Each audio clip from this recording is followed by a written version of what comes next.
हमारा यही चिंतन रहता है, जो भी कार्य है, जो भी सत्संग है, जो भी करते हैं, केवल मनुष्य निर्माण के लिए। और इसके लिए स्वतः आपको तैयार होना पड़ेगा। केवल कहने से या प्रवचन सुनने से काम नहीं होना करता। प्रवचन सुनने और चले जाएं तो सारी जिंदगी सुनते रहना। उपनिषदकार ने कह दिया है, नहीं आत्मा प्रवचनेन लभ्या। ये जो है आत्मा, जिसे हम परमात्मा कहते हैं, प्रवचन से प्राप्त नहीं होता, ना बहुत सुनने से प्राप्त होता, ना बहुत पढ़ने से प्राप्त होता है। बहुत मेधावी है तो परमात्मा को प्राप्त कर लेगा ना। इसमें बुद्धि नहीं काम चलती है। यहाँ बुद्धिमान तो बहुत है, बड़े बड़े आविष्कार कर लेगा, लेकिन परमात्मा का सानिध्य प्राप्त कर लेगी मुश्किल।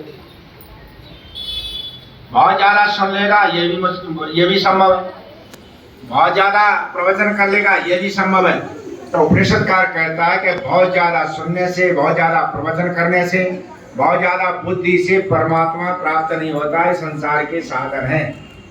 तो परमात्मा प्राप्त कैसे होता? परमात्मा प्राप्त कैसे होता? ये कहता है वो जिसे चाहता है उसे स्वीकार ही कर लेता। परमात्मा जिसे चाहता है उसे स्वीकार करता है। क्या अंधाधुंध स्वीकार करता है ना? उसकी अपनी अपनी वो है, अंधाधुंध स्वीकार नहीं करता। परमात्मा जिसे ऋषि दयानंद से मुंशी राम ने अनेकों प्रश्न किए ईश्वर संबंधी। जब मुंह बंद हो गया तो मुंशी राम ने कहा कि स्वामी जी मुंह तो बंद कर दिया है, लेकिन ये विश्वास नहीं होता ईश्वर है। मुंह तो बंद हो गया। स्वामी ने साफ कहा कि मुंशी राम, तुमने ये कहा था हम प्रश्न करेंगे, हमें उत्तर चाहिए। आपके प्रश्न है क्या? कि नहीं, सब समाप्त है। और मेरी यही प्रतिज्ञा थी, ईश्वर पर विश्वास तो तभी होता जब उसकी कृपा हो जाए। ये हमारे वश का नहीं है। जब उसकी कृपा हो जाएगी तो हो जाता। इसलिए उसकी कृपा के लिए हमें हमेशा उसकी कृपा कब होती? जब उसके आदेशों का पालन करो। किसके आदेश का? परमात्मा के आदेश का पालन करोगे तो उसकी कृपा हो जाएगी। परमात्मा कभी भी, ये ध्यान रखना, खैरात नहीं बांटता है ना। सरकार भले ही राशन पानी फ्री दे दे, वो ना देता है ना।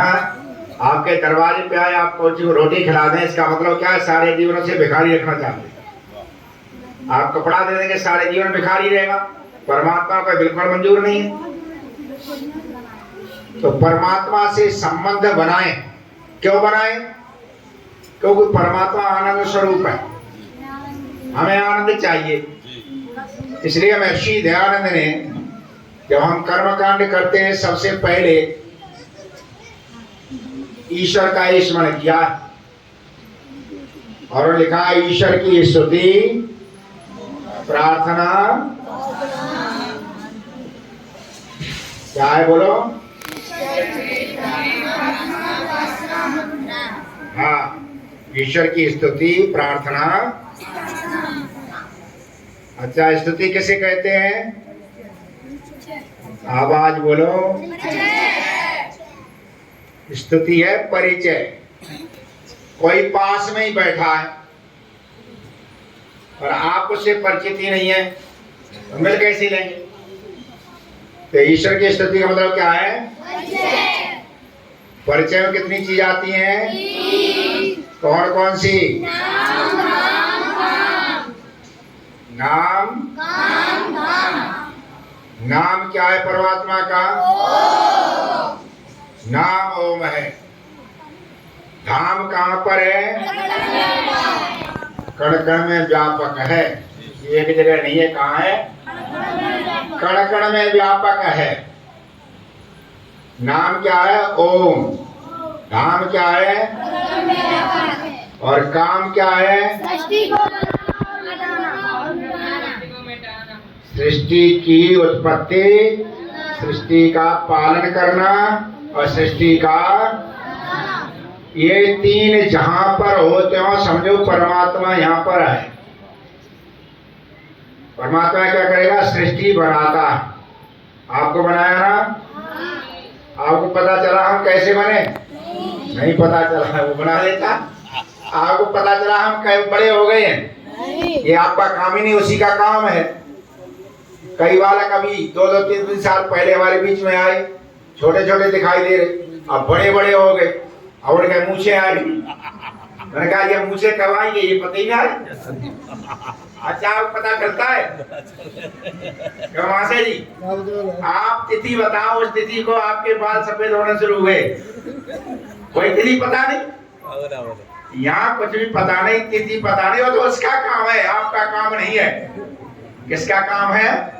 ये परमात्मा का काम है, तो वो अपना करता है, ये हम नहीं कर सकते। कर लेंगे हम? नहीं कर पाएंगे ना। जोर भले ही लगाते रहे लेकिन हम कर नहीं पाते। वो जब करता वो अपना काम करता रहता है, हम अड़ंगा अड़ावेंगे तो हमारी चलेगी नहीं। लोगों के बाल काले सफेद हो जाते ना, फिर वो सोचते हैं कि काले कर लें, सोचते हैं ना अपना काम करें, भाई काले करें, पर नहीं चलता। बस थोड़ी देर बाद फिर ऊपर उठा देता, वह सफेद सफेद सफेद आ गया नीचे, चलता ही नहीं। तो उसके ना बता देता है कि ना ये काम नहीं चलेगा। अच्छा कहाँ से रंग लाया कि पता है? ये काला रंग पर सफेद चढ़ाया, ये कहाँ से लाया? आप काले कपड़े को सफेद में रख देंगे, नहीं रंग पाता है, उसने चढ़ा दिया रंग, और रंग चढ़ा दिया है और हमें पता ही नहीं चला कब चढ़ गया। तो परमात्मा क्या करता बोलो? जो अपने काम करता है उसमें परमात्मा किसी की सहायता, इसीलिए सर्वशक्तिमान है। आदमी रचना करता है तो उसमें क्या होता है? रचना में आदमी जब रचना करता है तो पूरी की पूरी करता है और उसी दिन से कम होना शुरू हो जाता है। आपने मकान बनाया, मकान आज से ही पुराना शुरू हो जाएगा, हो जाएगा नहीं हो जाएगा? उसकी उम्र आज से ही कम शुरू हो जाएगी। अच्छा परमात्मा कोई निर्माण करता है, परमात्मा ने बालक बनाया, आज से ही बुढ़ा हो गया, वो बढ़ेगा, पहले बढ़ेगा नहीं बढ़ेगा? वो बढ़ेगा, बढ़ने के बाद एक स्थिति में आएगा तब होगा। अच्छा तुम्हारा वाला नहीं बढ़ता, हमारा शुरू है। अच्छा गाड़ी तुमने बढ़ाई, फैक्ट्री से निकाली, जब बढ़ेगी नहीं बढ़ेगी ना, ये तो पुरानी होगी। उसकी पुरानी है, उसकी पहले बढ़ती है फिर स्थिर होती है तब पुरानी होती, समझ गए ना? तो परमात्मा क्या काम करता है बोलो?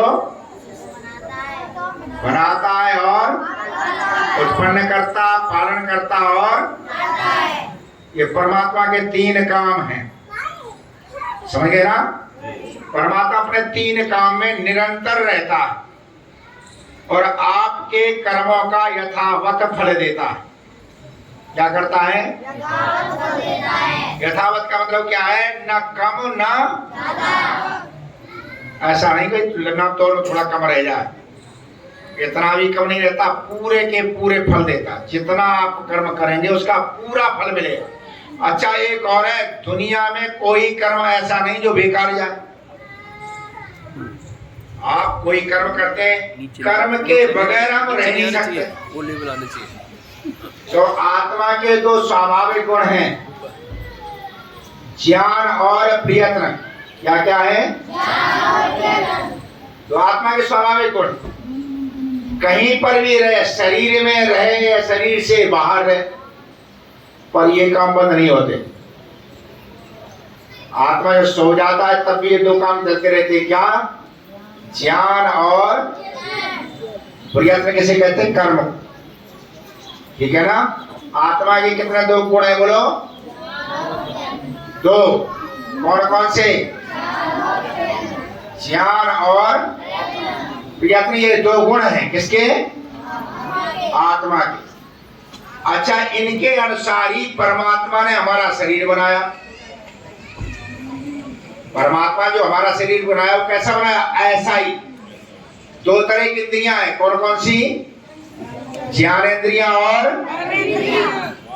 2 तरह की इंद्रियां, ज्ञानेंद्रिय और।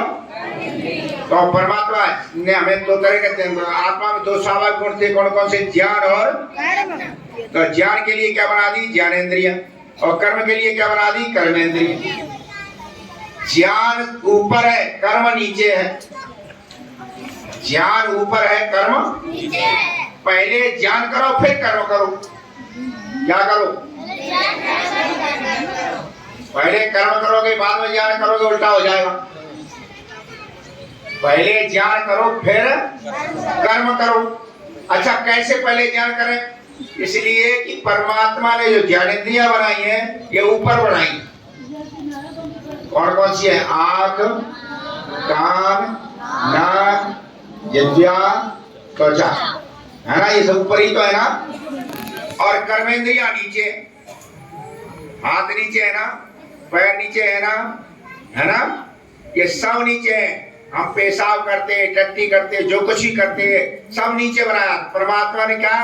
कर्मेंद्रियां का, ज्ञानेंद्रियां का बनाई, बोलो। और कर्मेंद्रियां नीचे। इसलिए ज्ञान ऊपर है, कर्म नीचे है। पहले ज्ञान प्राप्त करो फिर कर्म करो। तो यहाँ पहले ज्ञान प्राप्त करो फिर क्या करो? कर्म करो। ये हमें नित्य प्रति यही करना। जो तरह कहता है।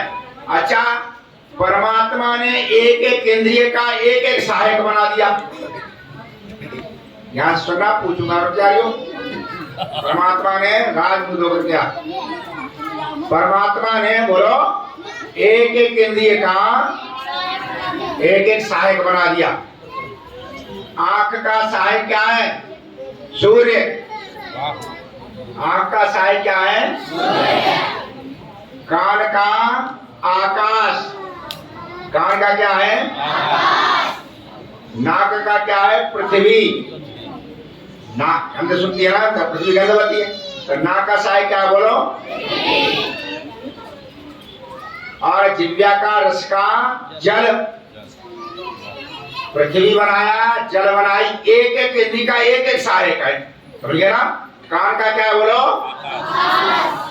आंख का, नाक का, और रस का जल, और स्पर्श का वायु।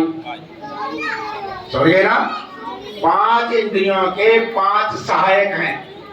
और इनको सबको नियंत्रण करने के लिए हमें क्या दिया है? बुद्धि। क्या दिया? बोलो। सब पर नियंत्रण करने के लिए क्या दिया? बुद्धि। जैसे आंख का सहायक क्या है? सूर्य। वैसे बुद्धि का सहायक बनाया है, वो क्या है? वेद। क्या है बुद्धि का सहायक? वेद। बिना वेद के यदि तुम देखते हो तो अंधे हो, नाश ही नाश है। बिना वेद के बुद्धि काम नहीं करे। संसार में जो कुछ ज्ञान है वो कहां से गया? वेद से। तो परमात्मा ने बुद्धि का सहायक क्या बनाया? बोलो। समझ गए ना? हर एक इंद्रिय का हर एक सहायक है। ठीक है ना? आंख का क्या है?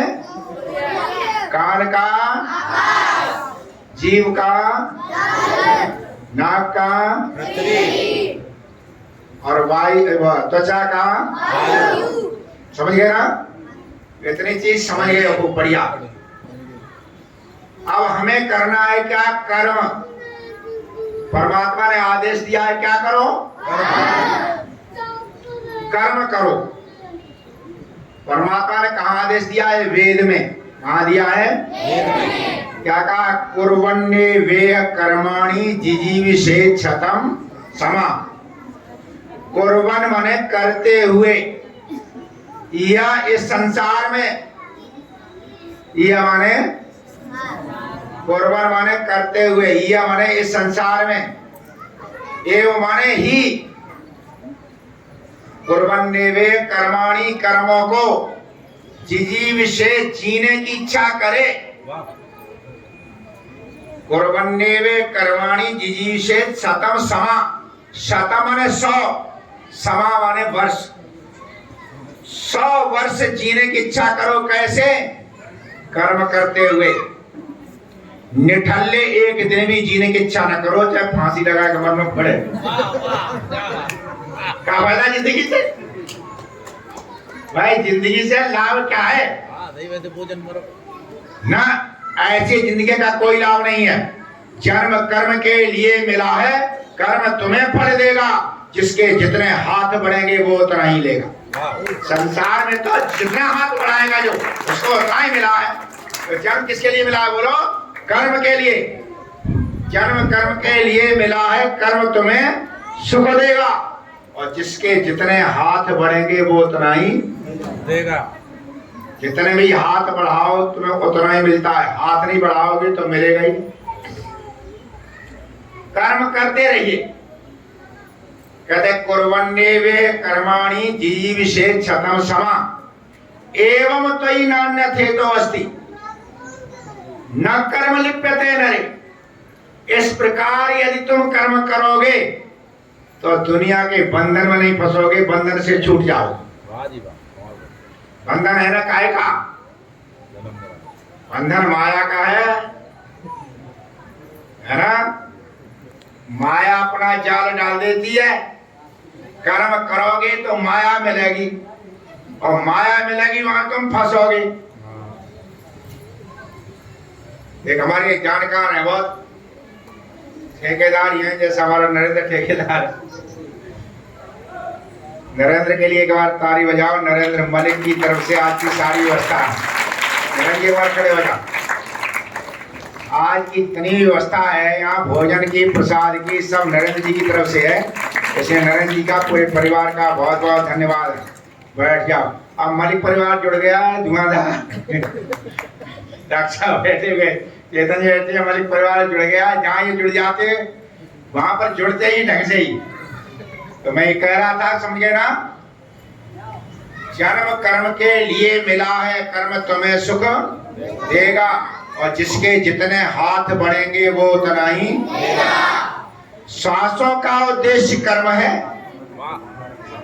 सांस चलती क्यों? तुम भी चलो।